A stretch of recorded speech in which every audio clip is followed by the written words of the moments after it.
లోక్సభ ఎన్నికల్లో మెజార్టీ స్థానాలు కైవసం చేసుకుంటామన్నారు మంత్రి కొండా సురేఖ.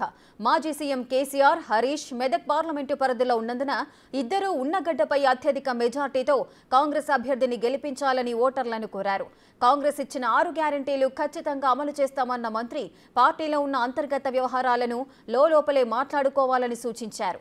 6 గ్యారంటీలను ప్రజలకు తెలియజేయాలంటే మెదక్లో ఎంపీ సీటు కైవసం చేసుకోవాలని సూచించారు.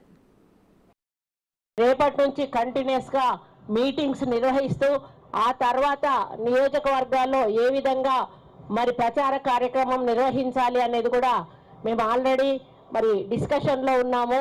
అదే విధంగా బూత్ కమిటీలు కానీ మరి బ్లాక్ కమిటీలు కానీ మరి మండల కమిటీలు కానీ నియోజకవర్గ కమిటీలు కానీ ఇవన్నీ కూడా వేసుకొని ఎవరి బాధ్యతలు కూడా వాళ్ళకి అప్పచెప్పి మరి వాళ్ళందరినీ కూడా ఇన్వాల్వ్ చేస్తూ ప్రతి ఒక్క గడపను కూడా ఈరోజు కాంగ్రెస్ 6 గ్యారంటీలు ఏవైతే హామీ ఇచ్చిందో రేవంత్ రెడ్డి గారు అమలు చేశారో వాటిని ప్రజల్లోకి తీసుకెళ్ళి మరి గత ప్రభుత్వంలో ఇక్కడ ఏ విధంగా నష్టపోయారు, ఏ విధంగా కష్టపడ్డారు, వాళ్ళ దౌర్జన్యాలు అయితేనేమి, దోపిడీలు అయితేనేమి, భూ కబ్జాలు అయితేనేమి, అక్రమ కేసులు అయితేనేమి ఇవన్నీ పెట్టడం వల్ల ఈరోజు ఈ నియోజకవర్గంలో ప్రజలందరూ కూడా మరి ఎప్పుడు ఎలక్షన్స్ వస్తే మళ్ళీ కాంగ్రెస్ పార్టీని గెలిపిద్దామని చూస్తూ ఉన్నారు. మొన్న కొంత మరి పొరపాటు జరిగి ఒకటే సీటు రావడం చాలా బాధాకరం.